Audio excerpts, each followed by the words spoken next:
Get this and get it straight. Crime is a sucker's road, and those who travel it wind up in the gutter, the prison, or the grave. This time, everything that happened from the orange-haired man with a map past the oaf with a pitchfork to the body at the covered bridge was wrong. Dead wrong. From the pen of Raymond Chandler, outstanding author of crime fiction, comes his most famous character in The Adventures of Philip Marlowe.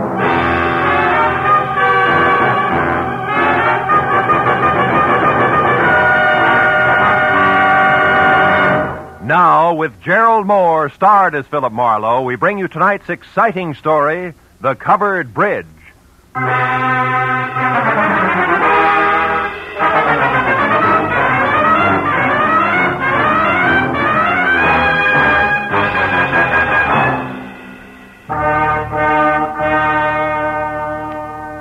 You know, every once in a while, into the life of one Philip Marlowe, a little peace and quiet must fall. A day marked by neither murder nor mayhem. No phone calls. Just nothing. I was just beginning to like it, too, when the door opened and a head full of slick orange hair walked in. It was on a man wearing a new flannel suit, a hand-painted tie, and a reckless grin.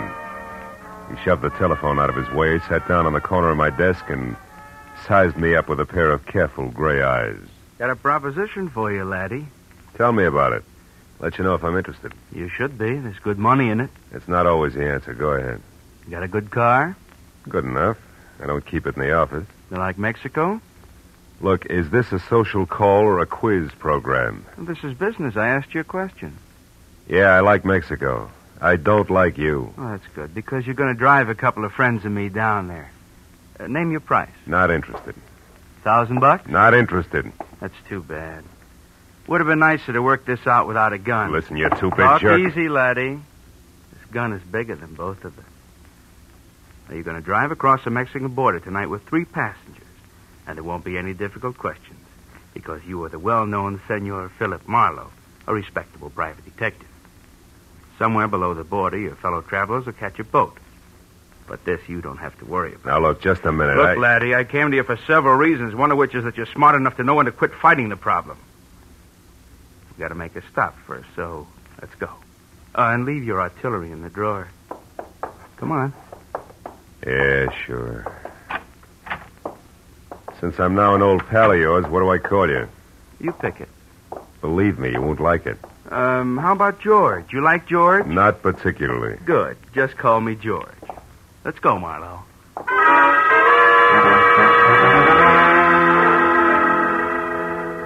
We nodded at the elevator girl, waved goodbye to the kid in the parking lot, and headed south on Highway 101. All with the front of that Mauser nudging my kidney. It was screwy, but I was on my way to Mexico. Don't get ambitious, Marlowe. Not too fast, not too slow. Just keep it rolling, nice and steady. I did what I was told and watched for a break. For every foot of 100 miles down the coast. At Oceanside, we cut inland past Escondido and up into the citrus country. Once he dug a little map from his pocket and studied it while we headed into the hills where farms were farther apart. George was busy looking for a turnoff when my chance came, and it came fast. My foot slammed down hard on the brake. George's head smacked the windshield, and the gun slipped out of his hand. I dropped 2 wheels in the ditch, but I got the gun.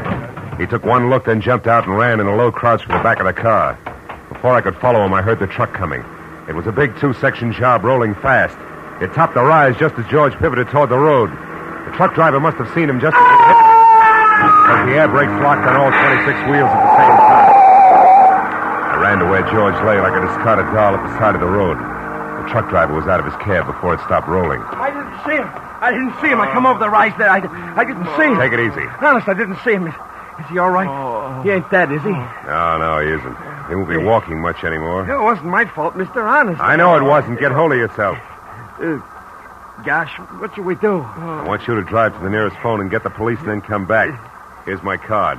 Give it to the troopers. Tell them they can reach me at my office. Yeah, what are you going to do? If I can figure out how to read this map of his, I'm going to pay a call on a couple of people who are expecting this guy.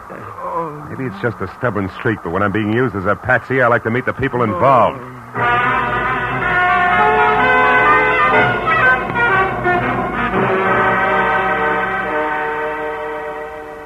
As I drove, I studied the map and 2 miles down the highway, I found the first landmark, a dead tree. There I left the highway and followed a rocky trail 7 corkscrew miles up a canyon to the next landmark, a bridge. One it looked like it had been lifted out of some rustic Connecticut woods and dropped across the California gorge purely by mistake. Because it was covered complete to roof and walls and made entirely of lumber. And on the hill beyond was a lonely house where the trail marked on the map ended. I drove slowly through the sagging wood tunnel and at the other end deliberately killed my motor. Then I got out, raised the hood, and went to work on the distributor. I don't know where he came from, but when I glanced up, he was standing there watching me. A bull in overalls with a pitchfork clenched in a pair of hands as thick as $4 steaks. We didn't like each other's looks. You picked a bad place for trouble, mister. That's so. Why? Nobody almost never comes up this road, especially strangers.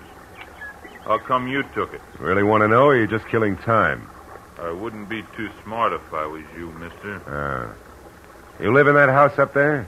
No, not anymore. I got canned for drinking. Why are you so interested in that place? The only farm around here. Maybe they got a mechanic. Yeah, maybe. Where'd you say you were from? L.A. Los Angeles, huh? You real sure you don't know anybody up there on the hill? Like who, for instance? A certain party who took a trip to L.A. not so long ago. And another thing, city boy. Don't get out of line or I'll fix you good. Understand?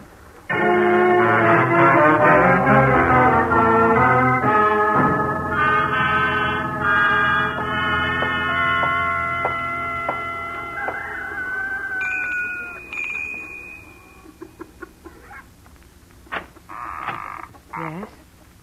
Oh, yes. Now, I mean, how do you do? You want something? Yes, my car stalled at the bottom of the hill. Dolly, who is it? Who's there? A man, Uncle Walter.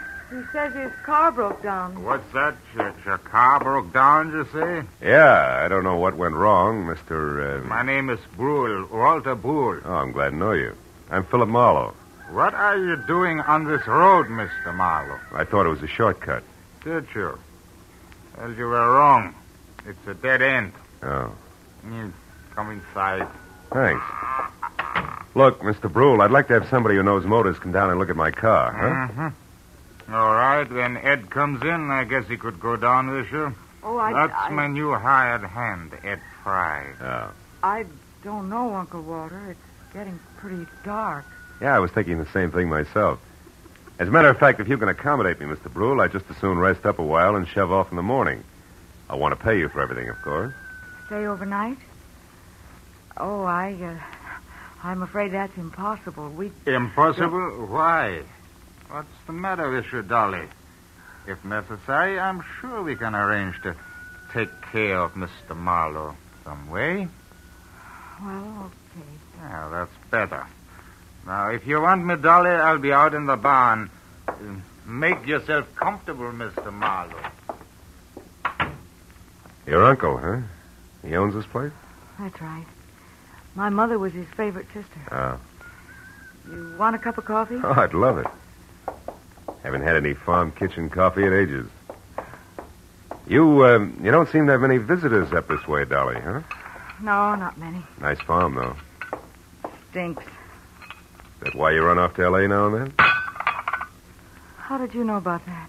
I guess. I ran into a friend of yours at the bottom of the hill. A pair of overgrown shoulders with a pitchfork. Said he used to work here. Him. He did up until a month ago. That's Noah Bickman. Big dumb goof. Here's your cup. Oh, thanks. By the way, Mr. Marlowe, where are you heading? Oh, Mexico, maybe. Mexico. Yeah. You kind of came a long ways out of your way, didn't you? Did I? Dolly. We're in here, Eddie. What's the matter? That car at the bottom of the hill. Whose is it? Car belongs to me. It's stalled. Who are you? This is Mr. Marlowe, Eddie. He's on his way to Mexico. Wow, you don't say. And since his car broke down so late, he may stay all night. Uncle Walter said it'd be all right. Is that a fact? I'll go get some blankets, Eddie, so you can take them up to the spare room for Mr. Marlowe. Okay, Dolly. Mr. Marlowe, huh? Where you from, Mr. Marlowe? L.A. You? Points east. You know, this road don't go to Mexico, Marlowe. In fact, it stops about a mile up the draw here. And it's funny that you wound up on it, isn't it? I don't see you breaking up over it, Eddie. Don't let my poker face throw you, pal. Traveling alone, are you? I am now. Meaning what? That there's nobody with me. That's simple, isn't it? Not in my book, pal. I might even want you to draw me a picture of that one. Here's the blankets, Eddie. Sheet. Oh, okay, it's fine. Come on upstairs, Marlowe. I'll show you the room. You want me to go with you and make the bed? No, you stay here and put up some more coffee, Dolly. All right. Got a hunch I may want lots of it tonight. Let's go, Marlowe. Right behind you, Eddie. How's the weather been in L.A.? Some might call it hot. Uh-huh.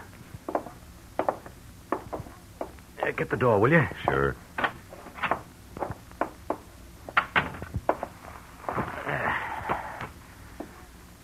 Okay, how come it's you, pal? I got good credentials, a car, and a tight yap. You better be right on all three. How'd you find me? Little map, Eddie. From Escondido to the dead tree to the covered bridge, and then up here it's a cinch. Why'd you show alone? Where's Red? Gotta meet us at the border. It's a bum fit, pal. It's not in the book. Why? He had some kind of a last-minute jam with the boat. Oh, that jerk. He's had a month to line this up while I've been holed up out here in the sticks making like a farmhand. Well, better work, that's all. If we're picked up this time, it's curtains. Oh, incidentally, you got a gun, haven't you? Yeah, sure. Let's see it. No dice, Eddie. Red didn't tell me everything, just enough. So? So you'll get your money's worth. I'll do what I'm supposed to do and no questions asked, for my little automatic and I stick together regardless, real close, together. Okay, Marlowe. Suit yourself. I will. And something else. The rest of the company is going along. Is that all set? Well, we'll see about that when the time comes. You're not leaving any loose ends around, are you? It's not your worry, pal. We'll get out of here around 11. Oh, and that routine about your car being stalled, it is a gag, I hope. Oh, sure, it won't start. If anybody tries, but in 10 seconds with a screwdriver, I can fix it. You're okay, Marlowe. Just keep playing your game. Yeah, I will. Maybe then I'll find out what the score is after all, huh? You might at that. Come on, let's eat.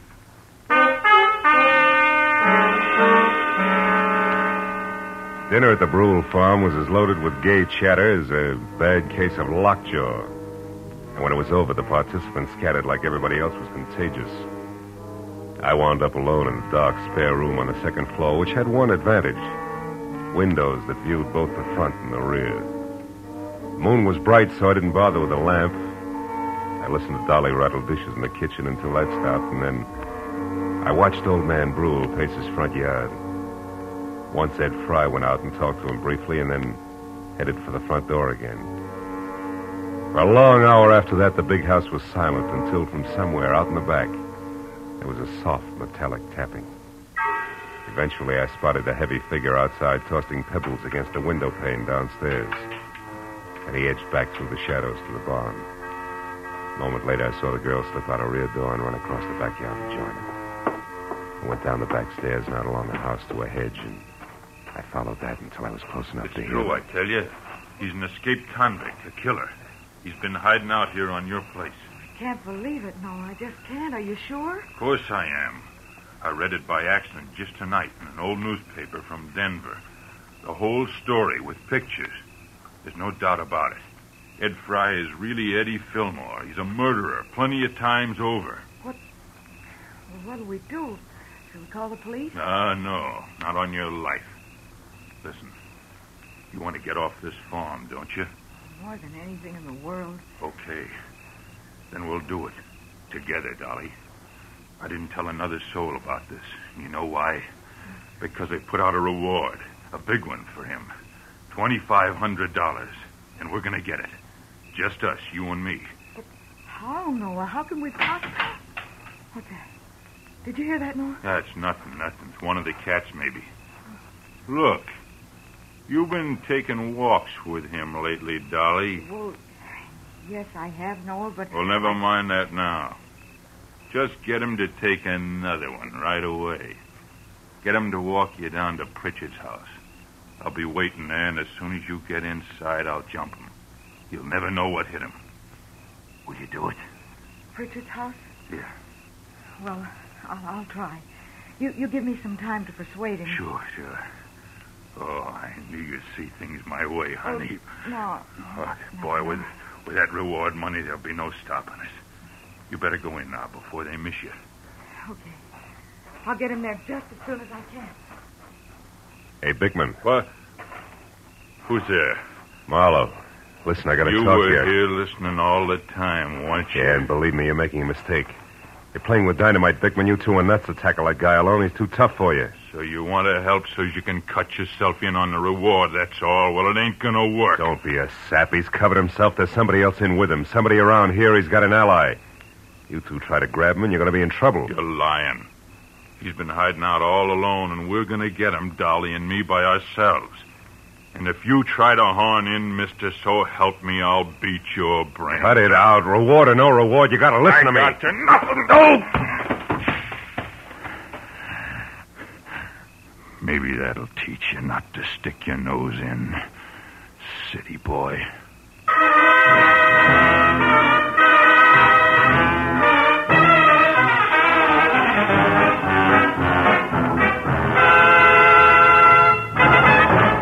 In just a moment, the second act of Philip Marlowe. But first, Fred Allen's first appearance on the CBS Jack Benny Show. Al Jolson sings, but the face is Charlie McCarthy's. Andy of Amos and Andy goes on trial for deserting his bride by mistake. Those are three headlines that guarantee you a world of fun on CBS tomorrow night. Yes, this third Sunday of the new year will be an all-time high in radio entertainment. Hear them all on CBS tomorrow night. Now, with our star, Gerald Mohr, we return to the second act of Philip Marlowe and tonight's story, The Covered Bridge.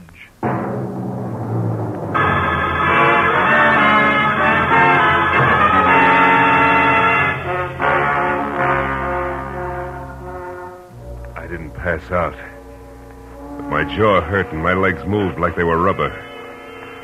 Now I had to find the roving Walter Brule because he should know where Pritchard's house was, where the ambitious team of Dolly and Noah might be biting off a lot more than they could chew, healthy 4-H teeth notwithstanding.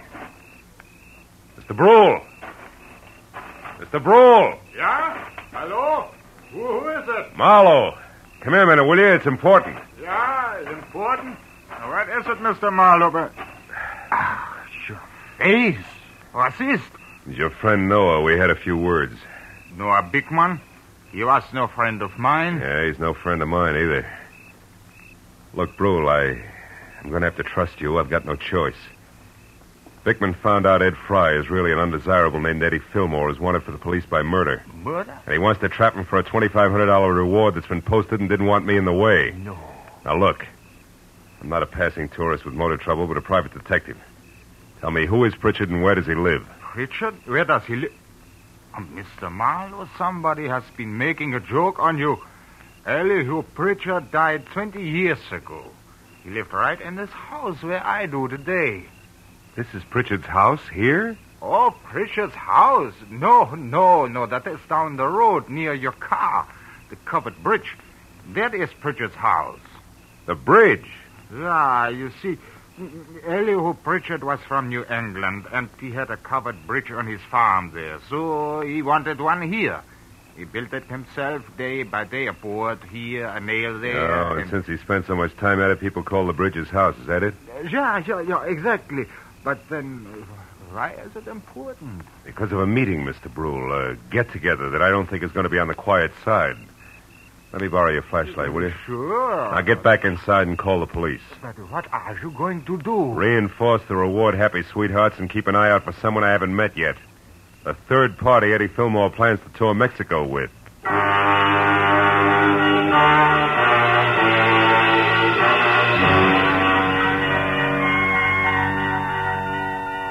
It was a quarter of a mile romp country style back down to the covered bridge. When I was there, the Mauser I'd recovered from George in one hand, flashlight in the other. I found only the moon-washed, gray-covered bridge itself. trying to stand erect like an old soldier who has more pride than posture. But then as I stepped from the chalk road onto the sheltered oil-soaked planking, I found something else. Inside and face down was Noah Bickman. And lying nearby, the red-stained, icy fingers of the pitchfork that had killed him. I started to move closer. But then footsteps from the road behind suggested that I do different, so I moved quickly back to the bridge entrance, flattened myself into a narrow shadow, and waited. Noah? Noah, is that you? It's Marlowe, Dolly. What? Mr. Marlowe, what are you doing here? Why are you down at the bridge at this hour? Where's Noah? He's dead, Dolly. Was dead? He's in there, but don't go inside. Look, I tried to stop him, believe me.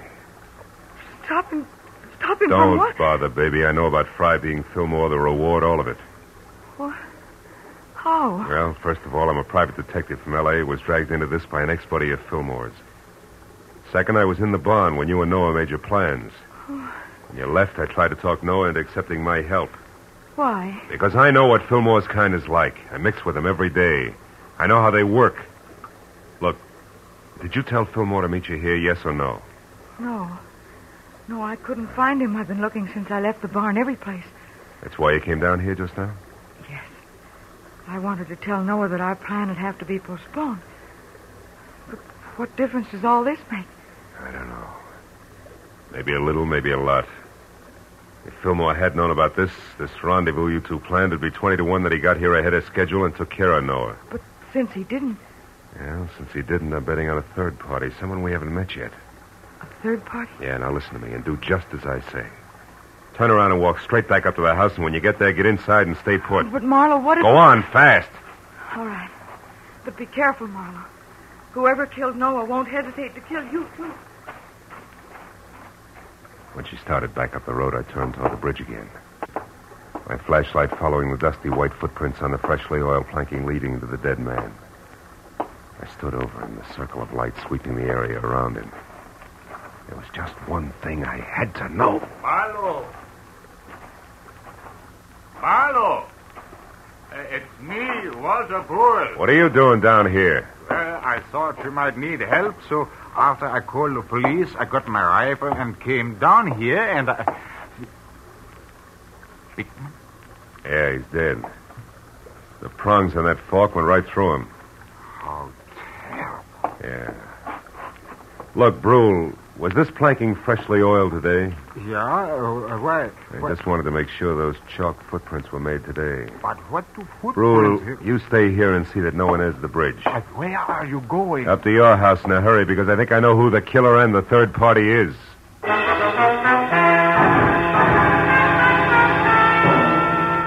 With city-bred legs and smog-fed lungs, I made it up to the house in record time. But as I reached for the front door, I knew that time hadn't been quite good enough.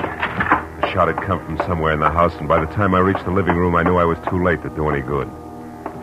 In a chair at the far side of the room, Dolly was slouched down, a surprised expression on her face, while her hands tried to hold back a small stain of blood oozing through her blouse.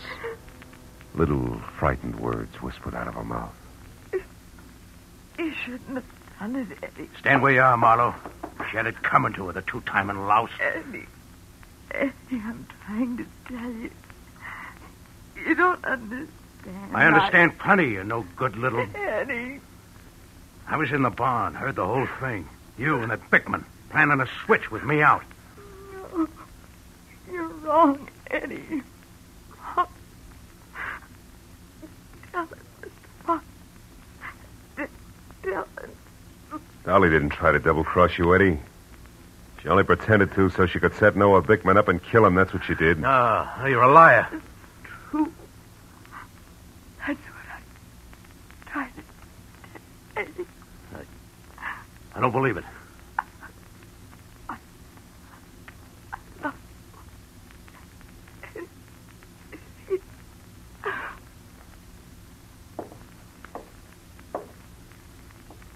Dolly. Is that true, Marlowe? She didn't cross me. She was trying to help me. That's right, Fillmore.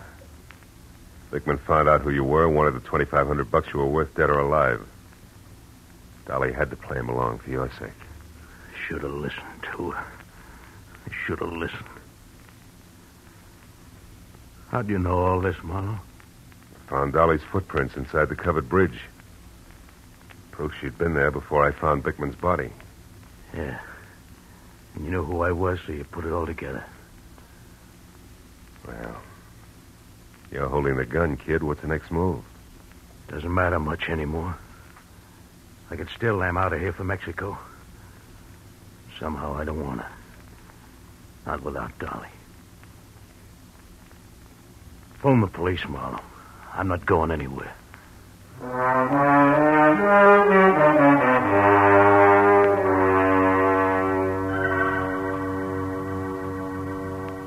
It was several hours before the county police and Eddie Fillmore had gone. Walter Brule and I sat at the long wooden table watching the light from the fire dance across the hanging skillets and pans by the grate. And nobody said anything for a long time.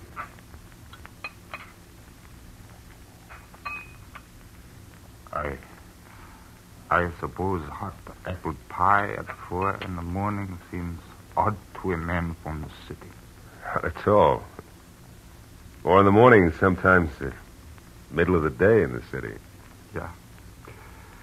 Yeah. More coffee, Mr. Marlowe? Yeah, please.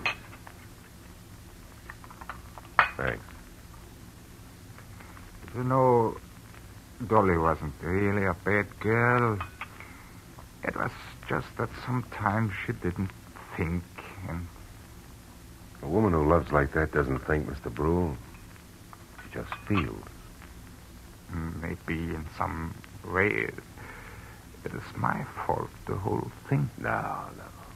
It's nobody's fault, Mr. Brule. She was trying to do the right thing for the guy she loved. Yeah. Well, your bed is still ready if you care to stay. Oh, thanks. Sure, I'd like to. If you can find your own way up, I think I'll sit here just a minute longer. Sure. Night. Good night, Mr. Marlowe.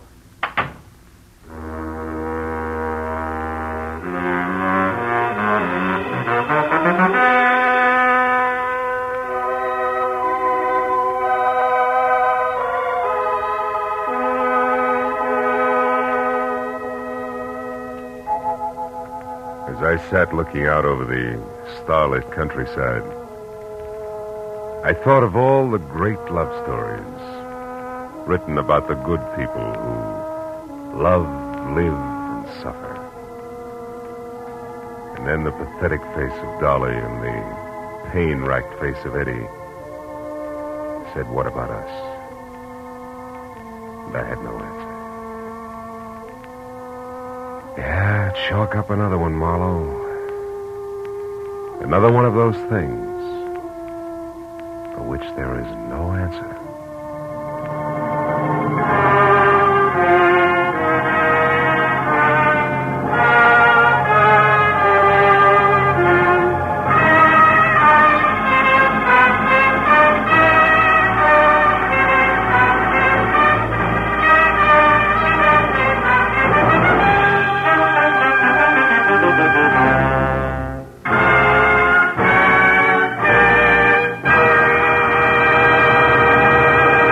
The Adventures of Philip Marlowe, bringing you Raymond Chandler's most famous character, star Gerald Mohr, are produced and directed by Norman MacDonald and are written for radio by Robert Mitchell and Gene Levitt. Featured in the cast were Vivi Janis, Ben Wright, Jack Moyles, Wilms Herbert, Jack Crucian, and Barney Phillips. The special music is composed and conducted by Richard Arant. Be sure and be with us again next week when Philip Marlowe says... This time a twisted mind, a hole cut in a wire fence, and a corpse in a storeroom. All added up to freedom. But only for the one who had it coming.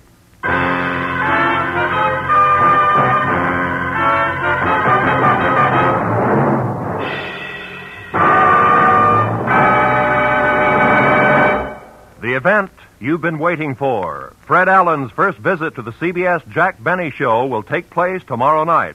Yes, the most famous guest appearance in radio, the Fred Allen Jack Benny Act, will be heard on all of the CBS stations tomorrow night. This is Roy Rowan speaking. Now, stay tuned for Gangbusters, which follows over most of these same CBS stations. This is CBS, the Columbia Broadcasting System.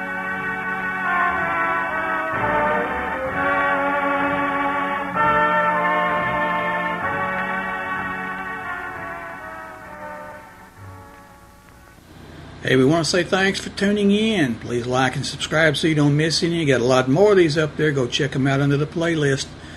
Leave us a comment. Tell us what you want to see, what you think, and we'll see you next time.